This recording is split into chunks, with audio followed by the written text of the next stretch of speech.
여러분들 폴 틸리라는 유명한 신학자이자 심리학자는 여러분들 특별히 우리 교단에서도 많은 또 영향력을 주고 있는 그런 신학자 가운데 한 사람입니다. 그는 세계적으로 명성을 얻고 있는 석학이었는데 여러분들이 약점이 있었습니다. 어떤 약점이었냐면 영어가 익숙하지 않아서 독일식 좀 억센 그런 악센트로 발음을 했다고 하는 거예요. 여러분들 저도 독일식 그 발음을 많이 들어보진 않았지만 영국식 그 다음에 독일식이 조금 많이 좀 억센 그런 악센트인 거는 같습니다. 그런데 이 수업을 들은 학생들은 강의 내내 이 익숙하지 않은 이 악센트를 듣고 영어로 듣고 수업 시간에 많이 웃었다고 합니다. 한 학기 동안 이런 일이 계속되자 폴 교수님은 강의에 자신감을 잃어갔다고 합니다. 낯선 땅에서 또 학생들의 비웃음이 된다는 생각에 점점 자신감은 낮아지고 점점 위축감이 들었다고 하는 것이죠. 이 학기가 시작되자 폴 교수님은 강의실 앞에만 서면 벌벌 떠는 지경까지 이르렀다고 합니다. 마음에 생긴 병은 점점 깊어져 가는 것 같고, 그런데 이때 롤로 메이라는 학생이 그 교수님의 그런 상황들을 유심히 보고 교수님이 이런 일 때문에 어려워하는구나 라고 하는 것을 알게 되었다고요. 어느 날 경직된 마음으로 강의를 끝내고 이제 집으로 돌아가는데 그 폴 교수님의 우편함에 엽서 카드가 한 장 부착되었는데 그 카드는 롤로 메이라는 학생이 직접 손으로 적은 글씨였습니다. 그 카드에는 이런 내용이 있었다고 합니다. 교수님, 힘을 내시기 바랍니다. 우리가 웃는 것은 교수님의 익숙하지 않는 발음 때문입니다. 교수님의 강의 때문이 절대로 아닙니다. 교수님의 강의는 너무나도 훌륭합니다. 그러니 우리가 익숙하지 않는 그 발음을 듣고 웃더라도 교수님 양해를 부탁드리고 힘을 내주시기 바랍니다. 우리 모두는 선생님을 존경하고 사랑합니다. 그날 저녁 그 카드를 읽은 그 폴 교수님은 눈물을 펑펑 쏟으며 그렇게 울었다고 합니다. 오랫동안 그렇게 감동에 젖어 있다가 자신의 노트를 꺼내서 이런 글귀를 썼다고 해요. 한 사람이 아픔을 알아주는 것도 이렇게 놀라운데 죄인된 인류의 아픔을 치료하러 오신 주님의 역사는 얼마나 놀라운 것인가. 한 사람의 아픔을 알아주는 것도 이렇게 놀라운 것인데 죄인된 인류의 아픔을 치유하러 오신 주님의 역사는 얼마나 놀라운 것인가. 우리 옆에 계신 분들과 우리 다시 한번 그렇게 함께 인사합시다. 집사님, 성도님을 더 이해하겠습니다. 우리 옆에 계신 분들한테 얼굴을 보시면서 한번 그렇게 좀 인사하실까요? 집사님, 권사님의 마음을 조금 더 헤아리겠습니다. 이해하겠습니다. 사랑하는 성도님들, 우리는 한 사람이 아픔을 알아주는 것 너무나도 놀라운 것이죠. 너무나도 귀한 것이죠. 그런데 여러분들, 우리가 이 예배의 자리에 나온 것은 한 사람의 아픔을 알아주는 것 이상인 줄 믿습니다. 그것은 무엇이냐면 우리를 위해서 사랑하는 아들 독생자 예수 그리스도를 십자가에 못 박히시고 그 예수 그리스도께서 우리의 모든 아픔과 어려움을 치유하러 오신 그 하나님의 놀라운 역사와 은혜를 경험한다는 것. 여러분, 이것만큼 더 큰 위로와 더 큰 격려는 없다고 하는 것이죠. 사랑하는 성도님들, 오늘의 예배 시간을 통해서 하나님께서 우리들에게 베풀어 주신 그 사랑, 예수님께서 우리들에게 베풀어 주신 그 십자가의 사랑을 듣고 깨닫는 이 시간이 되시기를 주님의 이름으로 간절히 축복합니다. 아멘. 오늘 본문의 10절에서는 여러분, 오늘 본문의 10절인 공동 번역에서는 그렇게 이야기를 하고 있습니다. 제가 한번 읽어드리겠습니다. 예루살렘아 즐거워하라. 예루살렘을 사랑하는 자들아 기뻐 뛰어라. 예루살렘이 망했다고 예루살렘이 망했다고 고백했던 자들아 이제 예루살렘과 함께 기뻐하고 기뻐하여라. 여러분, 그런데 이 10절에서는 표준세 번역에서는 기뻐해라, 즐거워해라 라는 단어가 4번이나 반복되고 있다고 하는 것이죠. 기뻐하고 즐거워하라 이렇게 명령을 하고 있다고 하는 것이죠. 사랑하는 성도님들, 하나님께서는 오늘 이 주일 예배에 참석하는 우리 그리고 또 이번 한 주를 살아가는 우리들에게 그렇게 명령하실 것입니다. 기뻐하고 즐거워해라. 그래서 데살로니가 전서 가운데 사도 바울은 그렇게 이야기하고 있죠. 항상 기뻐하고 범사에 감사해라. 빌립보서 4장 4절 가운데서는 사도 바울은 주 안에서 항상 기뻐해라. 내가 다시 말하노니 기뻐해라. 사랑하는 성도님들, 성경에서는 기뻐해라, 감사해라 라고 하는 것이 하나님의 뜻이라고 말씀을 하고 있습니다. 이처럼 기쁨과 감사의 삶인 성도의 신앙과 그리고 또한 성도의 삶에 너무나 많은 영향을 끼친다고 하는 것이죠. 그렇다면 우리는 어떻게 이 어려운 환경 속에서도, 쉽지 않은 상황 속에서도, 때로는 고난의 시간 속에서도 기쁨과 감사의 삶을 살 수 있을까? 오늘 본문을 통해서, 오늘 본문 이사야를 통해서 함께 나누기를 소망합니다. 여러분들, 우리가 창세기부터 계속적으로 우리가 말씀을 통독을 하고 있습니다. 벌써 이사야까지 왔습니다. 여러분들, 지금 성경 통독 지금 어디 진행되고 있는지 다 아시죠? 어디 진행될까요? 우리 강희문 집사님.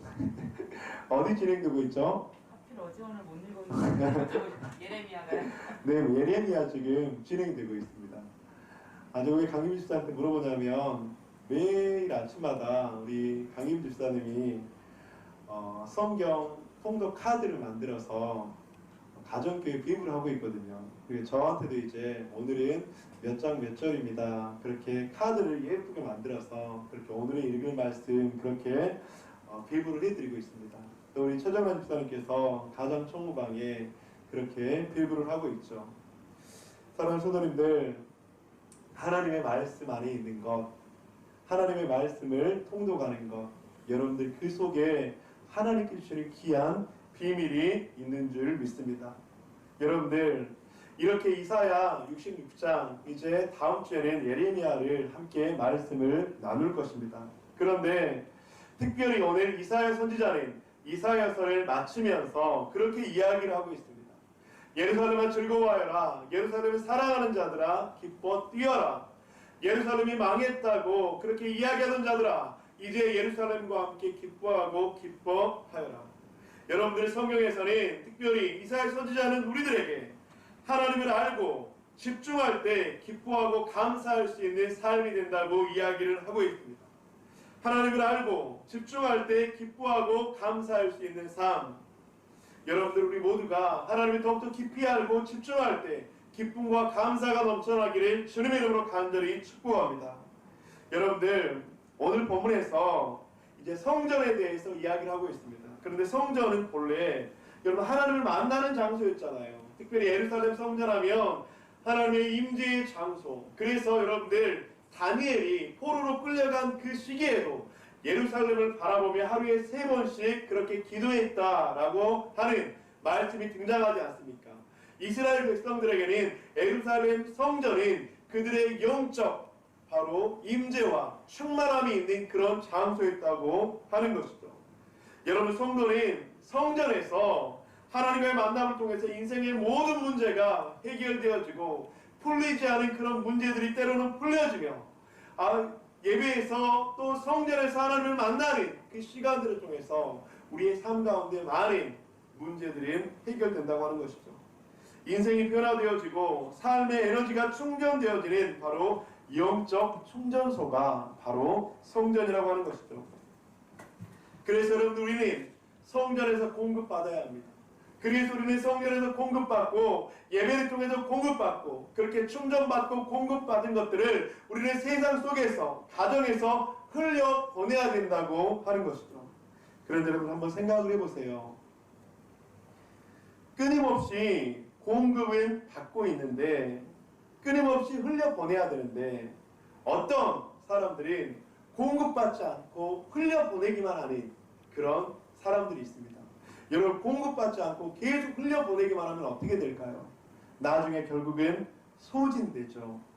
고갈이 된다고 하는 것입니다. 또 반면에 여러분들, 어떤 사람은 굉장히 많이 공급은 받아요. 그런데 흘려보내지 않아요. 그러면 어떻게 될까요? 공급은 받지만 흘려보지 않으면 그것은 거기에서 물이 고이고 고이고 또 고이게 돼서 나중에는 그 물은 썩은 물이 될 수밖에 없다고 하는 것이죠. 사진을 하나 보여드리도록 하겠습니다. 바로 갈릴리 바다와 사이 바다입니다.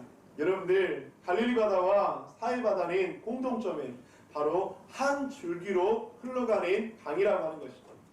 그래서 헬몬산에서 저 갈릴리 바다 저 북쪽 끝에 가보면 헬몬산이라고 하는 그곳에서 눈이 녹아내리면서 그 물은 물줄기는 끊어지지가 않습니다. 그래서 갈릴리 바다는 그곳에서 계속 물을 공급을 받죠. 그리고 그 물은 요단강을 건너서 사해까지 이르게 됩니다. 여러분들, 저 갈릴리 바다와 사해는 그런 공통점이 있지만 너무나도 큰 차이가 또 있습니다. 무엇이냐면 갈릴리 바다에서는 생명이 살지만 사해 바다는 생명이 살지 못한다고 하는 것입니다. 여러분, 그 이유가 무엇일까요? 그것은 갈릴리 바다는 공급받고 흘려보낸다고 하는 것이죠. 갈릴리 바다는 헬몬산에서 흘러내려오는 그 물을 공급받아서 요단강을 통해서 사해 바다로 흘러보냅니다. 그런데 사해 바다는 갈릴리 바다를 통해서 그렇게 공급받았던 그 물을 흘러보내지 못한다고 하는 것이에요. 그 사해 바다는 바로 죽은 바다가 되었습니다. 그 사해 바다에서는 아무런 생명이 살지 못한다고 하는 것입니다. 여러분들, 이처럼 하나님의 복을 흘러가게 하는 장소, 하나님의 복을 받는 장소가 바로 성전이라고 하는 것입니다. 하나님의 복을 흘러가게 하고 하나님의 복을 받는 그 모습이 바로 예배를 통해서 주어진다고 하는 것이죠. 그래서 하나님을 알지 못하는 사람들이 하나님을 만날 수 있도록 하는 미팅하우스요, 만남의 장소, 연결의 장소가 바로 성전이라고 하는 것입니다. 그런데 여러분들, 오늘 본문에서 이스라엘 백성들은 신앙생활 하다가 여러분들 하나님으로부터 흘러오는 것들을 공급받고 그렇게 흘려보내야 되는데 성전 그 자체에만 집중을 했다고 하는 것입니다.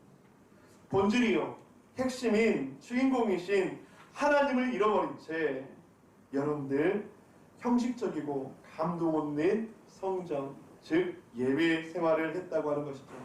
그런 모습을 오늘 본문 가운데서는 그렇게 말씀합니다. 오늘 본문의 3절, 그들의 마음은 가져간 것을 기뻐한즉 나 또한 유혹을 그들에게 택하여 주며 그들이 무서워하는 것을 그들에게 임하게 하리니 이는 내가 불러도 대답하는 자가 없으며 내가 말하여도 그들이 듣지 않고 오직 나의 목전에서 악을 행하며 내가 기뻐하지 아니하는 것을 택하였음이라 하시니라.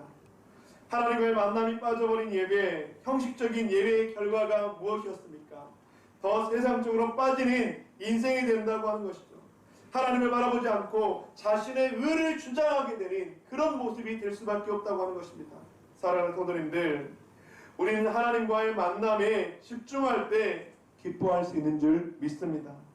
성전에서 드려지는 예배를 통해서 하나님이 어떤 분이신지 더 알게 되고 하나님께 집중할 때 참된 복과 기쁨과 감사의 고백을 할 수 있게 된다고 하는 것입니다.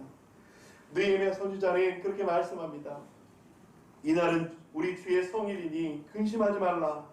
여호와로 인하여 기뻐하는 것이 너희의 힘이니라 하고, 이날은 주의 성일이니 여호와로 인하여 기뻐하는 것이 너희의 힘이 되느니라. 아멘.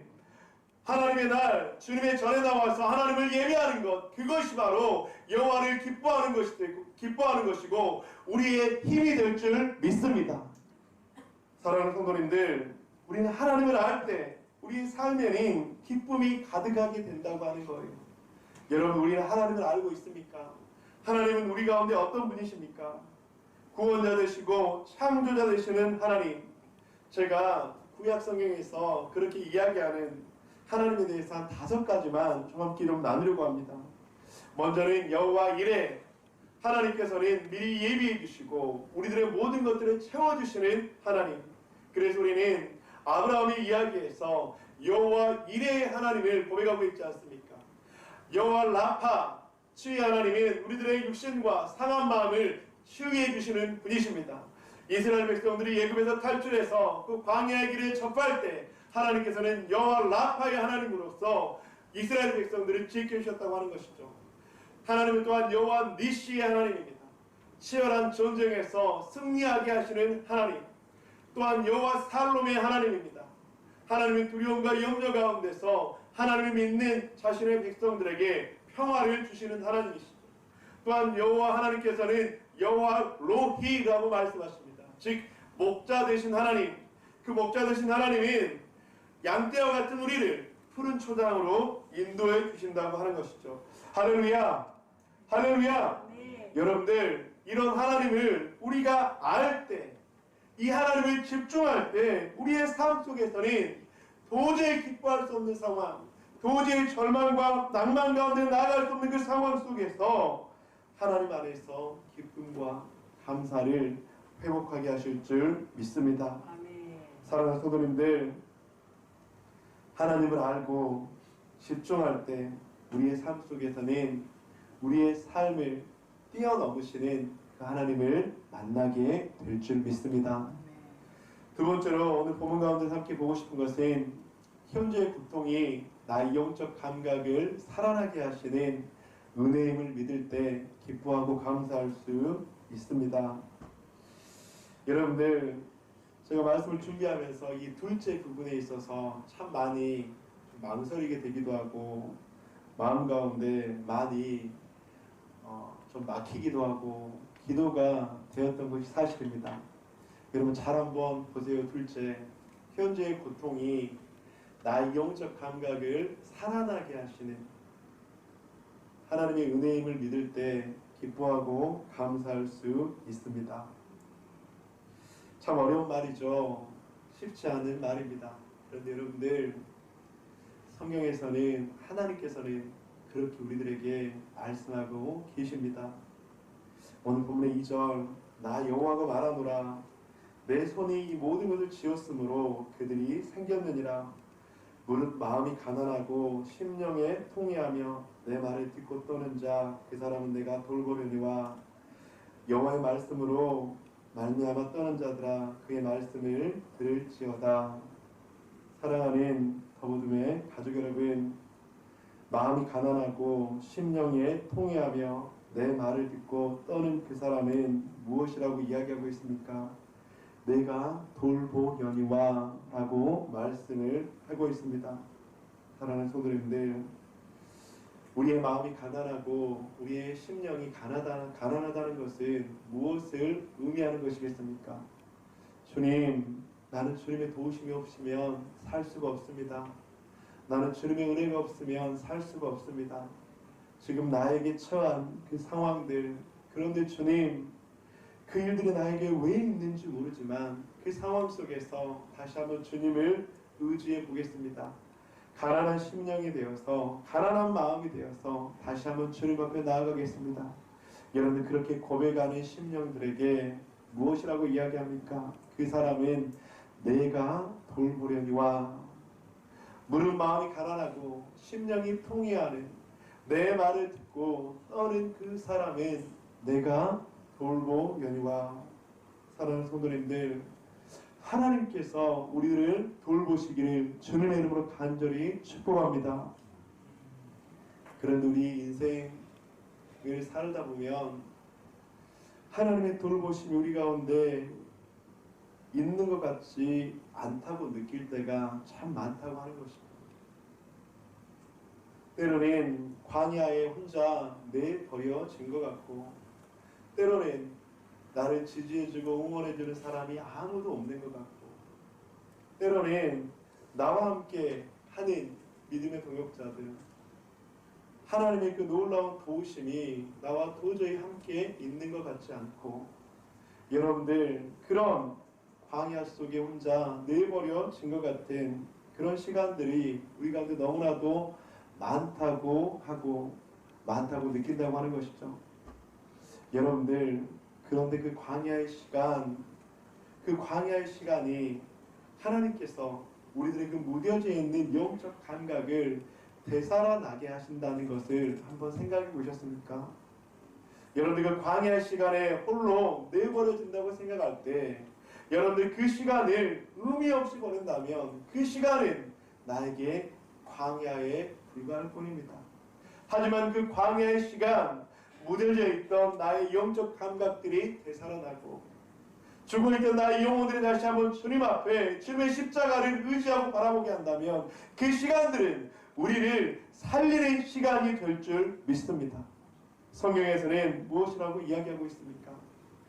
너희가 여호와를 알자, 여호와를 힘써 알자. 그의 나타나심은 새벽빛같이라고 말씀하고 있지 않습니까? 그의 나타나심은 늦은 비와 같다고 말씀하고 있지 않습니까? 새벽빛과 같이 가장 추운 그 시기에 떠오르는 태양처럼 하나님께서는 그들을 인도하시고 보호하고 계시다고 하는 거예요. 쩍쩍 갈라져 아무런 생명이 살 수 없을 것 같은 그런 메마름 속에 하나님께서는 늦은 비를 여지없이 보내주셔서 그 속에 생명의 싹이 움트게 하시고 그 속에서 생명의 열매를 맺게 하신다고 하는 것, 이것이 바로 하나님의 놀라운 능력이라고 하는 것이죠. 사랑하는 성도님들, 때로는 하나님께서 이스라엘 백성들에게 들었던 그 회초리, 이스라엘 백성들은 이해가 되지 않았을 것입니다. 왜 이 나라가, 하나님의 나라라고 하는 이 나라가 망하게 되었는가? BC 722년 아수르라는 나라에 의해서 북이스라엘이 멸망하게 되고, BC 586년 바벨론이라는 나라에 의해서 남유다는 망하게 되고, 이스라엘 백성들은 이 나라가 망하게 되었다 그렇게 이야기를 했다고 하는 것이죠. 그런데 여러분, 그 메추리는 죽음의 메추리가 아니라 그들의 영혼을 살리게 하는 사랑의 회초리였잖아요. 그들의 무뎌져 있던 영적 감각들을 다시 한번 되살리게 하는 사랑의 회초리였다고 하는 것이죠. 우리가 자녀들을 키우다 보면 여러분들 그런 경험 해보지 않으셨습니까? 자녀가 부모의 뜻대로 가지 않고 자녀가 나쁜 길로 갈 때 그 자녀를 그냥 내버려 두는 부모가 어디 있겠습니까? 여러분 그렇지 않습니까? 멱살을 잡아서라도 때려서라도 아픔을 주어서라도 다른 길로 갈 수 있도록 하는 것이 부모의 마음 아닙니까? 여러분 그런 것처럼 하나님께서는 이스라엘 백성들에게, 이스라엘 백성들이 그 악한 길에서 돌아오도록 사랑의 회초리를 끝까지 들고 계셨고, 그 사랑의 회초리는 무뎌져 있던 이스라엘의 영적 감각들을 다시 한번 되살아나게 하였다고 하는 것이죠. 사랑하는 더버듬의 가족 여러분, 오늘날 우리들에게는 수많은 어려움들이 있을 수 있습니다. 경제적인 문제 때문에, 관계적인 문제 때문에, 자녀의 문제 때문에, 혹시 원치 않은 육신의 연약함 때문에, 여러분들 그런데 이때 우리들은 무엇을 바라봐야 합니까? 간절히 부탁드립니다. 이때 나의 무뎌져 있던 영적 감각들이 주님 안에서 되살아나시기를 주님의 이름으로 간절히 축복합니다. 여러분 그렇다면 그 시간은 우리를 죽이는 시간이 아니라 그 시간은 우리를 살리는 시간이 될 줄 믿습니다. 그 시간은 물론 고통의 시간이 될 수도 있지만 그 시간은 우리의 영혼을 되살아나게 하고 우리의 영혼이 다시 한번 새로운 생명을 얻게 하는 하나님의 놀라운 축복의 시간이 된다고 하는 것이죠. 2주 전에 욥의 고백을 통해서 그런 설교를 드렸습니다. 이전에는 내가 귀로 주께 듣기만 하였사오나 이제는 내 눈으로 주를 배운단다. 여러분들, 욥은 의인이지 않았습니까? 욥은 하나님께서 인정하지 않은 사람이었습니까? 인정하지 않는 사람이지 아니었습니까? 그런데 그런 욥이 자녀들을 잃고 재산들을 잃고 건강을 잃고 그리고 친구들에게 정죄받고 아내에게 정죄받고 아무도 그를 지지해주고 응원해주지 않는 그 상황 속에서 여러분들 하나님께서는 욥을 여러분들 회복시키기 시작하셨잖아요. 그래서 욥이 그렇게 고백하지 않습니까? 이전에는 내가 귀로만 주님을 들었지만 이제는 눈으로 내가 주님을 배웁나이다. 그런데 여러분들 그 영적 회복, 영적 성장 이후에 하나님과의 그 영적 관계가 회복된 이후에 하나님께서 어떤 것들을 주셨는지 제가 말씀드렸잖아요. 그렇게 자신을 정죄하고 비방했던 친구들이 욥 앞에 와서 무릎을 꿇습니다. 하나님이 욥의 친구들에게 그렇게 이야기합니다. 너희가 욥을 통해서 너희의 죄 사함을 받으라. 그렇게 비방하고 저주했던 친구들은 욥 앞에 다가올 수밖에 없었습니다. 여러분들, 그 이후에 하나님께서는 욥의 모든 것들을 하나하나 회복시키셨습니다. 욥의 재산들을 회복시키고 욥의 자녀들을 회복시키고, 그리고 욥기서 42장에서는 이전보다 더 많은 하나님의 축복을 받았다고 말씀하고 있지 않습니까? 사랑하는 성도님들, 이것이 바로 신앙의 영적 원리입니다.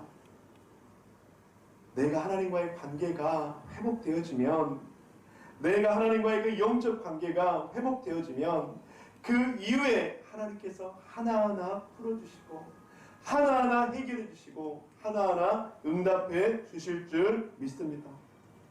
성경에서는 가난한 마음을 가질 때 하나님의 말씀이 들리게 되며 하나님의 말씀이 나의 마음에 떨림으로 받게 될 때 그 말씀은 울림이 되어서 나의 삶을 풍성하게 할 것이다. 그 풍성한 삶을 통해서 하나님의 그 축복을 경험하게 될 것이다. 그 성경은 말씀하고 있지 않습니까? 혹시 원하지 않는 고통으로 인해서 상실감과 낭망에 빠져있는 성도들이 있다면 이 시간을 나의 영적 감각이 회복되어져 은혜로 받아들이게 될 때, 그때 기쁨과 감사가 넘쳐나고 그 이후에 하나님의 풍성함과 하나님의 축복은 임하게 될 줄 믿습니다. 사랑하는 더부둠의 가족 여러분, 이것은 제가 하는 말씀이 아니라 우리가 믿고 따르는 하나님께서 하시는 말씀인 줄 믿습니다. 이 말씀을 다시 한번 기억하며 살아가시는 저와 여러분들 되시길 간절히 축복합니다. 셋째로, 성령 안에서 믿음으로 바라볼 때 기뻐하고 감사할 수 있습니다. 우리가 믿음으로 걸어가면 얼마나 힘든 일이 많이 있습니까? 세상에서 믿음으로 살다 보면 얼마나 갈등과 외로움이 많이 있습니까? 믿음으로 정직하게 살려고 하면 얼마나 손해보고 힘든 일이 많이 생깁니까?